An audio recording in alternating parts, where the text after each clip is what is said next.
This is the Bible in 1 year, day 224. Enjoy life in the present. Some people see life today as the three witches in Shakespeare's Macbeth put it, double, double, toil and trouble. My own perspective on life changed when a friend wisely pointed out to me that, in a sense, this life is a series of problem-solving exercises. We will never be without problems in this life. If in the midst of all the challenges you cannot learn to thrive in the situation in which you find yourself, you will never find contentment. The writer of Ecclesiastes says, we should make the most of what God gives, both the bounty and the capacity to enjoy it, accepting what's given and delighting in the work. It's God's gift. God deals out joy in the present, the now. Learn to enjoy this wonderful gift of life in the present. If you do not, life will pass you by, and you will never enjoy where you are right now. From Proverbs 19 and 20. The fear of the Lord leads to life. Then one rests content, untouched by trouble. A sluggard buries his hand in the dish. He will not even bring it back to his mouth. Flog a mocker, and the simple will learn prudence. Rebuke the discerning, and they will gain knowledge. Whoever robs their father and drives out their mother is a child who brings shame and disgrace. Stop listening to instruction, my son, and you will stray from the words of knowledge. A corrupt witness mocks at justice, and the mouth of the wicked gulps down evil. Penalties are prepared for mockers, and beatings for the backs of fools. Proverbs chapter 20. Wine is a mocker, and beer a brawler. Whoever is led astray by them is not wise. A king's wrath strikes terror like the roar of a lion. Those who anger him forfeit their lives. It is to one's honor to avoid strife, but every fool is quick to quarrel. Sluggards do not plow in season, so at harvest time they look, but find nothing. Trust, respect, and honor God. The answer to unnecessary trouble, according to the writer of Proverbs, is the fear of the Lord. That is, living in a relationship with God, trusting in Him, respecting and honoring Him. He writes, the fear of the Lord leads to life. Then one rests content, untouched by trouble. He goes on to speak of some of the causes of unnecessary trouble. First, laziness. Laziness is highlighted in this passage as a cause of future trouble. A farmer too lazy to plant in the spring has nothing to harvest in the fall. Second, cynicism. Mocking is a form of cynicism. It's very common in our culture today. It can even infect the church, but it's not a good thing. It leads to trouble. Third, malice. Dishonesty is another cause of trouble. Robbery leads to shame and disgrace. An unprincipled witness desecrates justice. The mouths of the wicked spew malice. Fourth, substance abuse. Wine makes you mean. Beer makes you troublesome. A staggering drunk is not much fun. So much trouble is caused by people getting drunk. Many of the crimes that occur in society are committed under the influence of alcohol or drugs. Fifth, quarreling. It's a mark of good character to avert quarrels, but fools love to pick fights. Lord, thank you that it is a relationship with you that leads to life and contentment. Help me to avoid the causes of unnecessary trouble. New Testament from 1 Corinthians 7. Nevertheless, each person should live as a believer in whatever situation the Lord has assigned to them, just as God has called them. This is the rule I lay down in all the churches. Was a man already circumcised when he was called? He should not become uncircumcised. Was a man uncircumcised when he was called? He should not be circumcised. Circumcision is nothing, and uncircumcision is nothing. Keeping God's commands is what counts. Each person should remain in the situation they were in when God called them. Were you a slave when you were called? Don't let it trouble you. Although if you can gain your freedom, do so. For the one who was a slave when called to faith in the Lord is the Lord's freed person. Similarly, the one who was free when called is Christ's slave. You were bought at a price. Do not become slaves of human beings. Brothers and sisters, Each person, as responsible to God, should remain in the situation they were in when God called them. Now, about virgins. I have no command from the Lord, but I give a judgment as one who by the Lord's mercy is trustworthy. Because of the present crisis, I think that it is good for a man to remain as he is. Are you pledged to a woman? Do not seek to be released. Are you free from such a commitment? Do not look for a wife. But if you do marry, you have not sinned, and if a virgin marries, she has not sinned. But those who marry will face many troubles in this life, and I want to spare you this. What I mean, brothers and sisters, is that the time is short. From now on, those who have wives should live as if they do not, those who mourn as if they did not, those who are happy as if they were not, those who buy something as if it were not theirs to keep, those who use the things of the world as though not engrossed in them. For this world in its present form is passing away. I would like you to be free from concern. An unmarried man is concerned about the Lord's affairs. How can he please the Lord? But a married man is concerned about the affairs of this world, how he can please his wife, and his interests are divided. An unmarried woman or virgin is concerned about the Lord's affairs. Her aim is to be devoted to the Lord in both body and spirit.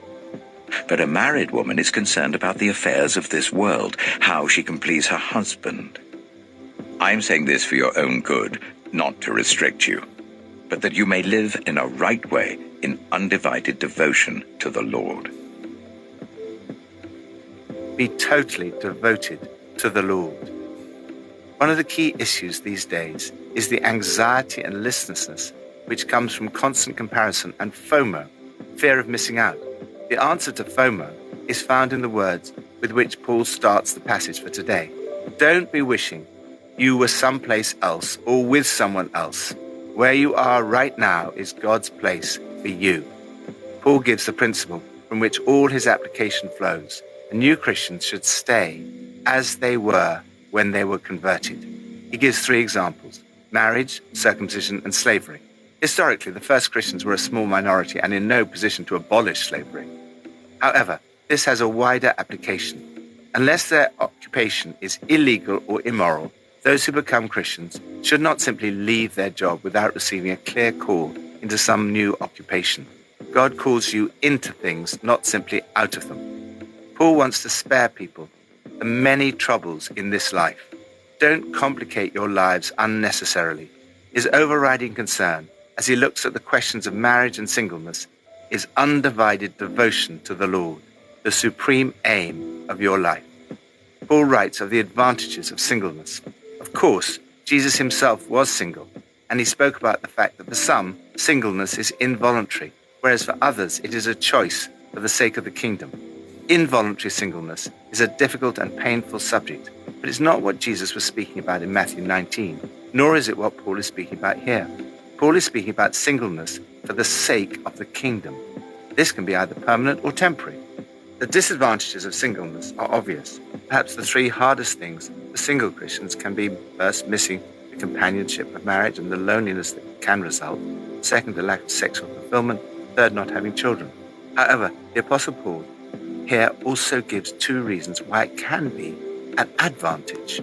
First, the brevity of life.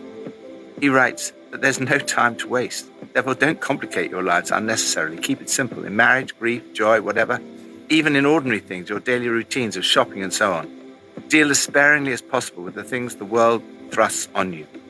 He's not forbidding marriage any more than he's forbidding laughter, mourning, or shopping. Rather, he's saying that everything pales into insignificance besides the glory of serving the Lord. We need a detachment from the things of this world. This may be easier if a person is single. Second, freedom from distraction. This applies especially in times of persecution, which provides the context for this passage because of the present crisis. Paul writes, I want you to live as free of complications as possible. When you are unmarried, you're free to concentrate on simply pleasing the master. The time and energy that married people spend on caring for and nurturing each other, the unmarried man can spend on becoming whole and holy instruments of God.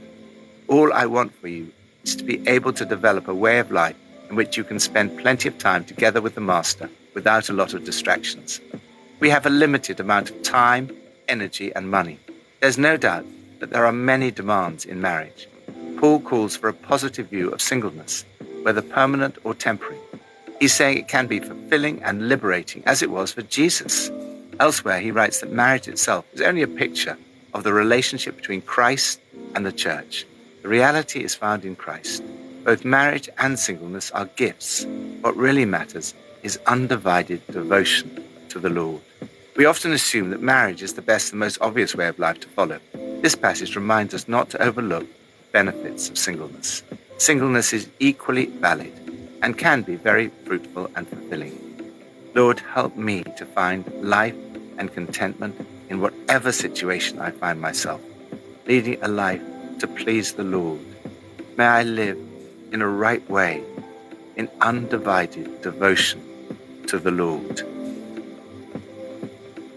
Old Testament from Ecclesiastes 4-6. Again I looked, and saw all the oppression that was taking place under the sun. I saw the tears of the oppressed, and they have no comforter. Power was on the side of their oppressors, and they have no comforter. And I declared that the dead, who had already died, are happier than the living who are still alive. But better than both is the one who has never been born, who has not seen the evil that is done under the sun. And I saw that all toil and achievement spring from one person's envy of another. This too is meaningless, a chasing after the wind. Fools fold their hands and ruin themselves. Better one handful with tranquility than two handfuls with toil and chasing after the wind. Again I saw something meaningless under the sun. There was a man all alone. He had neither son nor brother. There was no end to his toil, yet his eyes were not content with his wealth. For whom am I toiling, he asked, and why am I depriving myself of enjoyment? This too is meaningless, a miserable business. Two are better than one, because they have a good return for their labor. If either of them falls down, one can help the other up. But pity anyone who falls and has no one to help them up. Also, if two lie down together, they will keep warm. But how can one keep warm alone? Though one may be overpowered, two can defend themselves. A cord of 3 strands is not quickly broken. Better a poor but wise youth than an old but foolish king who no longer knows how to heed a warning. The youth may have come from prison to the kingship, or he may have been born in poverty within his kingdom. I saw that all who lived and walked under the sun followed the youth, the king's successor. There was no end to all the people who were before them, but those who came later were not pleased with the successor. This too is meaningless, a chasing after the wind. Ecclesiastes chapter 5. Guard your steps when you go to the house of God. Go near to listen, rather than to offer the sacrifice of fools, who do not know that they do wrong. Do not be quick with your mouth. Do not be hasty in your heart to utter anything before God. God is in heaven, and you are on earth, so let your words be few. A dream comes when there are many cares, and many words mark the speech of a fool. When you make a vow to God, do not delay to fulfill it. He has no pleasure in fools. Fulfill your vow. It is better not to make a vow than to make one and not fulfill it. Do not let your mouth lead you into sin, and do not protest to the temple messenger, "My vow was a mistake." Why should God be angry at what you say and destroy the work of your hands? Much dreaming and many words are meaningless. Therefore, fear God. If you see the poor oppressed in a district and justice and rights denied, do not be surprised at such things, For one official is eyed by a higher one, and over them both are others higher still. The increase from the land is taken by all. The king himself profits from the fields. Whoever loves money never has enough. Whoever loves wealth is never satisfied with their income. This too is meaningless. As goods increase, so do those who consume them. And what benefit are they to the owners, except to feast their eyes on them? The sleep of a laborer is sweet, whether they eat little or much. But as for the rich, their abundance permits them no sleep. I have seen a grievous evil under the sun. Wealth hoarded to the harm of its owners, or wealth lost through some misfortune, so that when they have children there is nothing left for them to inherit. Everyone comes naked from their mother's womb, and as everyone comes, so they depart. They take nothing from their toil that they can carry in their hands. This too is a grievous evil. As everyone comes, so they depart. And what do they gain, since they toil for the wind? All their days they eat in darkness with great frustration, affliction, and anger. This is what I have observed to be good, that it is appropriate for a person to eat, to drink, and to find satisfaction in their toilsome labor under the sun during the few days of life God has given them, for this is their lot. Moreover, when God gives someone wealth and possessions and the ability to enjoy them, to accept their lot and be happy in their toil, this is a gift of God. They seldom reflect on the days of their life because God keeps them occupied with gladness of heart. Ecclesiastes chapter 6. I have seen another evil under the sun, and it weighs heavily on mankind. God gives some people wealth, possessions, and honor, so that they lack nothing their hearts desire. But God does not grant them the ability to enjoy them, and strangers enjoy them instead. This is meaningless, a grievous evil. A man may have 100 children and live many years, yet no matter how long he lives, if he cannot enjoy his prosperity and does not receive proper burial, I say that a stillborn child is better off than he. It comes without meaning, it departs in darkness, and in darkness its name is shrouded. Though it never saw the sun or knew anything, it has more rest than does that man, even if he lives 1,000 years twice over, but fails to enjoy his prosperity. Do not all go to the same place. Everyone's toil is for their mouth, and yet their appetite is never satisfied. What advantage have the wise over fools? What do the poor gain by knowing how to conduct themselves before others? Better what the eye sees than the roving of the appetite. This too is meaningless, a chasing after the wind. Whatever exists has already been named, and what humanity is has been known. No one can contend with someone who is stronger. The more the words, the less the meaning, and how does that profit anyone? For who knows what is good for a person in life during the few and meaningless days they pass through like a shadow? Who can tell them what will happen under the sun after they are gone? Enjoy the blessings of work and relationships. The writer continues his theme of the emptiness of life and its meaninglessness. He sees life as full of trouble, oppression, and toil. He speaks of the emptiness experienced by those in high positions. He also speaks of the emptiness of an acquisitive life and the elusive quality of desire. In the midst of this rather pessimistic and depressing view of life, he gives keys to thriving amid toil and trouble. First, work. A lack of work is a bad thing. Fools fold their hands and ruin themselves. On the other hand, don't work too hard. Working obsessively late into the night, compulsively greedy for more and more, never bothering to ask, why am I working like a dog, never having any fun.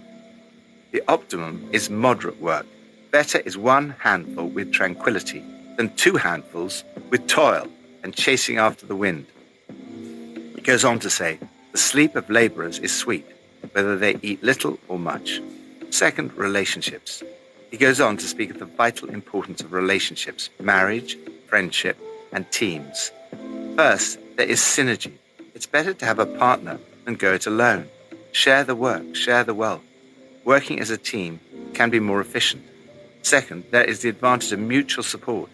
If they fall down, one can help the other up, but pity those who fall and have no friend to help them up. Third, there is the advantage of physical and spiritual support. A cord of 3 strands is not quickly broken. The key to a strong friendship or a strong marriage is the third cord, what the other passages for today speak of as undivided devotion to the Lord and the fear of the Lord. Lord, help me to avoid unnecessary toil and trouble, and in undivided devotion to the Lord, not just to survive, but to thrive and enjoy life in all its fullness. Pippa adds, Ecclesiastes 4, verse 4. And I saw that all labour and all achievement spring from one person's envy of another. This seems rather a cynical way of looking at things. Envy can be so destructive, but sometimes a little healthy competition is quite motivating.